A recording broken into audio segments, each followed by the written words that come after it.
Hello, everybody. Today we're going to focus on a bad example for a body paragraph, for an effect body paragraph. In our last recorded presentations, we talked about the cause and effect essay and we gave you examples of the good body paragraph, good cause body paragraph, and good effect body paragraph. Today I'm going to focus on the bad example for an effect body paragraph. In the slide in front of you, you have a sample of a body paragraph for an effect body paragraph that we consider as a bad sample. Let us look at the paragraph and read it together and see why it's a bad sample. First of all, obesity results in incorrect functioning of the human body and contributes to the risk of developing some chronic illnesses. As body fat percentage increases, the person's metabolism worsens, which in turn may result in diabetes or heart diseases. Now, if we look at this paragraph, we can say that the topic is about obesity. But do we have a clear topic sentence, one that defines the paragraph and has a controlling idea? Of course not. First of all, obesity results in incorrect functioning of the human body and contributes to the risk of developing some chronic illnesses. This sentence, can we consider this as a topic sentence? No. Why not? Because this sentence has no controlling idea and does not introduce the paragraph properly. In a good body paragraph, you need to start with a clear topic sentence, a sentence that defines the paragraph, tells the readers what this paragraph is about, and has a controlling idea. Now, where's the controlling idea here? Obesity results in incorrect functioning of the human body and contributes to the risk of developing some chronic illnesses, which is not a clear controlling idea or a focused controlling idea. The following thing, the most important thing in a body paragraph after the topic sentence, is the supporting evidence. Now, where is the evidence for this idea that obesity contributes to the risk of developing some chronic illnesses, if we consider that as a topic sentence with a controlling idea? Now, where is the supporting evidence for this? As body fat percentage increases, the person's metabolism worsens, which in turn may result in diabetes or heart diseases. How does the writer here support this evidence? Is there any kind of a reference to a source that supports this idea? Do we see synthesis in here? Of course not. Do we see in-text citation that supports that idea? No. Then this is not the body paragraph we want in our essays. This is not a good example for a body paragraph. And now, how does the paragraph end? Do we have a clear end for this body paragraph, which in turn may result in diabetes or heart diseases? Would you consider this a concluding sentence that wraps up the paragraph and sums up whatever was mentioned before? No, this is not a good concluding sentence. This slide shows you the writing rubric according to which we evaluate your paragraphs. The rubric is divided in two bands, the band from 5 and 4, then followed by the band from 3 and 2, and the band of 1 and the 0. If we say that you have 5 marks for the body paragraph, then the 5 marks are divided as follows. The band for the full mark or near the full mark from 5 to 4, the ideas have to be coherently and logically organized, and we need to see effective transitions and has clear progression of the ideas. The ideas are related to each other and are progressing in a very logical way. The band from 3 to 2, you have evidence and examples that meet the basic requirement for a synthesis body paragraph, in which you synthesize the sources but in a basic manner. The band for 1, the organization of ideas, meets the minimum requirement for being coherent and logical. You have transitions, but sometimes they are confusing and they are not well developed. The paragraphs lack development or fail to employ transitions effectively. You have no transitions, or if you have transitions, they are not effectively played. Ideas are incoherent and illogically organized. This is for the 0 band. Paragraphs are undeveloped and need transitions. You have no transitions, you have no synthesis, you have no in-text citations. This is very important. So this slide shows you the rubric through which you are evaluated. To go back to talk about the reasons why the paragraph about obesity I read you at the beginning of this recorded presentation, why it's a bad paragraph, for these reasons. It has no topic sentence, no transitions, no evidence from sources, and no concluding sentence. You can consider this slide as a checklist for you to see the elements, the important elements that you have to have in any good body paragraph. As I said before, the paragraph has to start with a clear topic sentence with a controlling idea, transitions between the sources and the ideas, evidence collected from different sources and compared and contrast. You compare and contrast the evidence and you comment on the evidence, which we call the synthesis process. And you end your paragraph with a clear concluding sentence that wraps up what you already discussed in the paragraph.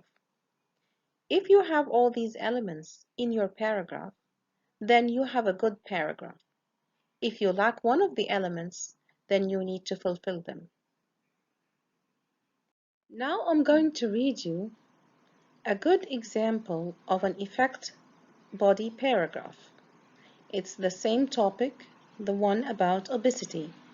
Now let's read the paragraph together and see why it's a good paragraph. One possible effect of obesity is poor physical health problems.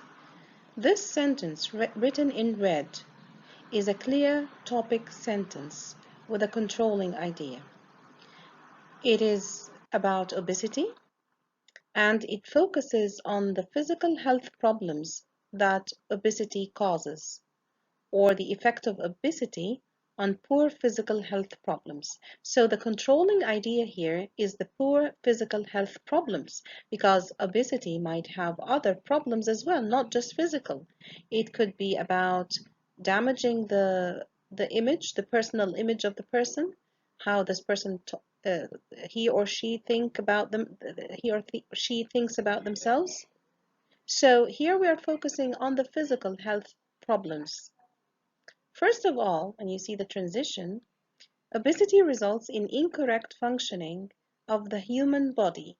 So here the writer is trying to bring evidence, the supporting evidence for the topic sentence by using a clear transition. First of all, obesity results in incorrect functioning of the human body. He is going to focus on this point, how obesity affects functioning of the functioning of the body. Gerard 2017 elaborates. This is a lead-in phrase, as we said before, or a signal phrase. It introduces a source. Here you have the last name of the author, Gerard, and between brackets 2017, this is the year of publication. Elaborates is a strong action verb that clarifies what's coming after it. Obesity contributes to the risk of developing some chronic illnesses.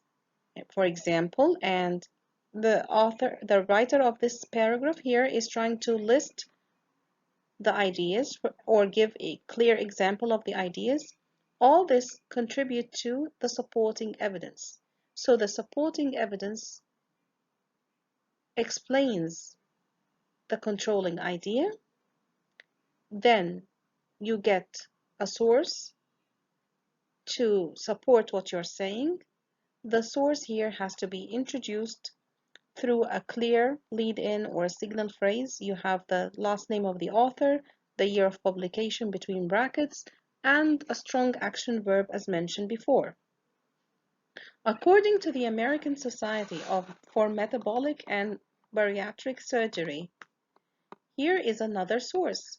Here, the writer of the paragraph is introducing another source, and this is what we call part of the synthesis, because in a synthesis process, you need to compare and contrast sources, show the sources that agree on a certain point or the sources that disagree on a certain point.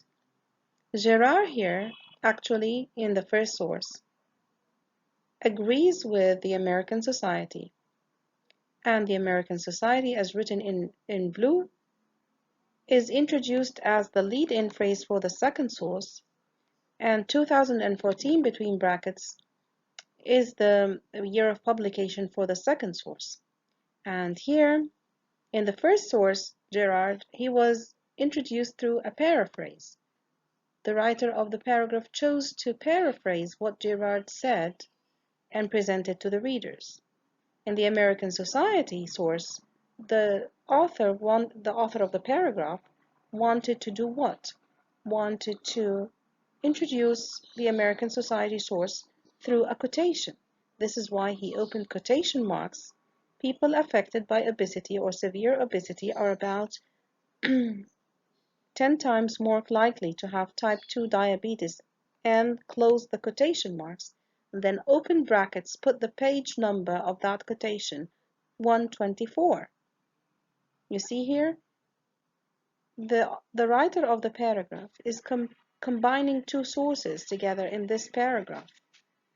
The source of the American Society and Gerard. Gerard in 2017 and the American Society in 2014. And he paraphrased the first source.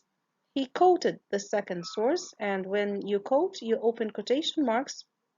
You copy the text that you want to quote exactly as it is in the original source, and then you close the quotation marks. And after you close the quotation marks, you open brackets, you put the page number of the source that you have. This is a quotation, and the first one is a paraphrase, so you need to vary the way you synthesize your sources. But you're only allowed to quote once in a paragraph, as mentioned before.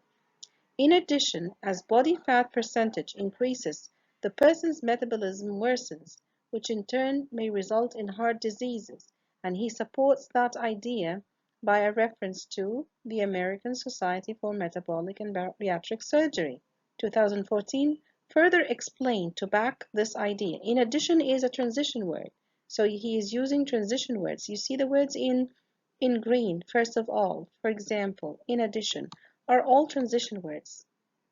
The words in blue are the lead-in phrases or the signal phrases that introduce the sources. ASMBS 2014 further explained. This is another lead-in phrase with another action verb, explained. Instead of saying or repeating says or according to several times in a paragraph, you need to use action verbs that clarify the meaning that you are going to transfer to or deliver to the reader. Further explained that severe obesity is associated with irregular heartbeats, which can triple the risk of cardiac arrest. This is in support for the point about the person's metabolism worsens, which in turn may result in heart disease. This is not a personal opinion of the writer of this paragraph. This is supported by evidence from a reliable source. You see that? So the American Society supports the idea that the person's metabolism worsens and because of obesity, and this may lead to heart diseases. This is not a personal opinion. This is not just something that the writer of of this paragraph invented. This is an opinion that is supported by evidence. This is why he brings or she brings the American Society for Metabolic and Bariatric Surgery as a source to support this point of view. The words written in purple at the end of this paragraph, in fact, despite starting from the hazardous effects of obesity on physical health, one's well-being is even more affected. This is the concluding sentence. This is the sentence that wraps up the whole paragraph and all the ideas discussed in that paragraph. It's a kind of a reiteration or a repetition of the topic sentence. If you remember the topic sentence at the beginning of the paragraph, at the very beginning, written in red, obesity affects poor physical health, or obesity, if obesity, one possible effect of obesity is poor physical health problems, is again repeated at the end of this paragraph. The hazardous effects of obesity on physical health, one's well-being is even more affected. This is just a wrap-up, a repetition of the topic sentence that does not mention new ideas but wraps up what was already mentioned and discussed and repeats it in different words. Hope this sample effect paragraph shows you a good sample for a good effect paragraph.